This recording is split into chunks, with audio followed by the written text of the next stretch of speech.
অল্লু অর্জুন এবং রেশমিকা মন্দনা অভিনীত Pushpa the rice গোটা বিশ্বে শোরগোল ফেলে দিয়েছিল।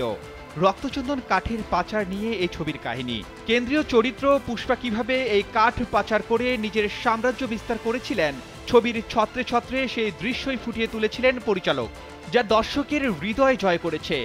যে রক্তচন্দন পাচার নিয়ে এই ছবির কাহিনী। রক্তচন্দন সেই গাছ সোনার মতোই মূল্যবান। সেই বিরল প্রজাতির একটি গাছ রয়েছে বাংলাদেশের টাঙ্গাইলের মধুপুর জাতীয় উদ্যানে।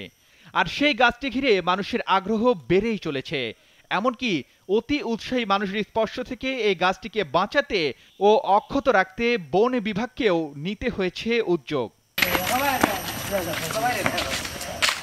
যারাই এই উদ্যানে আসছেন তারা অন্তত একবার এই রক্তচন্দন গাছের সামনে এসে দাঁড়ান।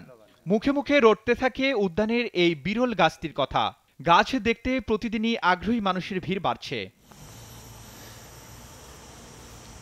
অনেকেই শুধুমাত্র পুষ্পা দ্য রাইস সিনেমাতে এই গাছটি দেখার পর থেকেই অনেক আগ্রহ নিয়ে বাস্তবে এই গাছটি দেখতে আসছেন। গাছটির কাণ্ডে একটু শক্ত করে খোঁচা দিলেই সেখান থেকে লাল রঙের কষ ঝরতে থাকে, যা দেখতে রক্তের মতো। আর এই বিষয়টি মানুষের কৌতূহল আরও বহুগুণে বাড়িয়ে দিচ্ছে। সরজমিনে গিয়ে দেখা যায় বিভিন্ন জায়গা থেকে আগত দর্শনার্থীরা এসে গাছের গায়ে খুঁচিয়ে লাল কষ বের করছেন। সেগুলো আবার আঙুলে ডগাতেও লাগিয়েছেন। কেউ আবার মোবাইল ফোনে ছবি তুলছেন বা ভিডিও করছেন। গাছ দেখতে আসা দর্শনার্থীরা বলেন, ইন্ডিয়ার পুষ্পা দ্য রাইস ছবিতে যে রক্তচন্দনের গাছ দেখানো হয়েছিল, এই গাছটি ঠিক একই রকম। এরকম রক্তচন্দন গাছ আমরা একটা হিন্দি তামিল সিনেমায় দেখেছিলাম পুষ্পা, সেখানে এরকম রক্তচন্দন গাছ মানে চুরাই মাল হিসাবে পাচার করা হতো। আমরা আসলে এই গাছটা মানে আমার বয়সে আমি কখনো এরকম গাছ দেখিনি। আমার অনেক ভালো লেগেছে যে আমি এখানে এসে এই বাংলাদেশের মধ্যে একটাই গাছ মানে দেখার একটা সুযোগ পেয়েছি। অনেকে এই গাছটা দেখার জন্য অনেক দূর দূরান্ত থেকে আসে। সিনেমায় যেটা হয় ওটা যদি আমরা বাস্তবে দেখি ওটা আলাদাই বিষয় মজাকর। এর জন্য আমরা এসে অনেক ভরপুর মজা করছি। আর রক্তচন্দন গাছটা দেখে আমরা অনেক শিখতে পারছি আর অনেক ভালো লাগছে। রক্তচন্দন সংরক্ষণে সরকারের পদক্ষেপের চেয়ে এই দর্শনার্থী বলেন, সরকারি পর্যায়ে যারা রয়েছেন তারা যেন গাছটি সংরক্ষণ করেন, কারণ গাছটি বিরল, সব জায়গায় পাওয়া যায় না। গাছটি যদি সংরক্ষণ করা হয় বা প্রযোজন করা হয় তাহলে খুবই ভালো হয়। আমরা দেখতে এসেছিলাম রক্তচন্দন গাছ, বিরল প্রজাতির গাছ। এই গাছ সচরাচর দেখা যায় না।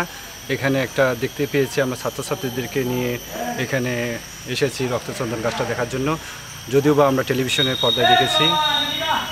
যাই হোক, এই রক্তচন্দন গাছ যেহেতু হারিয়ে যেতে বসেছে, তাহলে বন বিভাগের উচিত এই রক্তচন্দন গাছ তাদেরকে সংরক্ষণ করা, আরও বৃদ্ধি করা।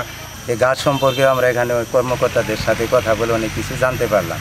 এই গাছটা নাকি অনেক দামি গাছ এবং এই গাছ দিয়ে নাকি অনেক কিছু করা হয়। যেমন বিশেষ করে হিন্দু সম্প্রদায় এই যে তাদের মৃত্যুর পরে দেহদাহ করার ক্ষেত্রে এই রক্তচন্দন গাছের কিছু কাঠ ব্যবহার করা হয়।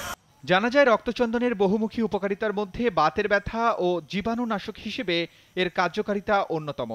মূলত ব্রাজিল ও ভারতের আবহাওয়া এই গাছটি বেড়ে ওঠার জন্য সহায়ক।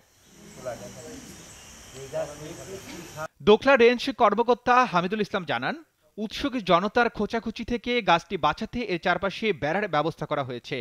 কলমের মাধ্যমে চারা উৎপাদনের চেষ্টা করা হচ্ছে, কিন্তু চারা উৎপাদিত হচ্ছিল না।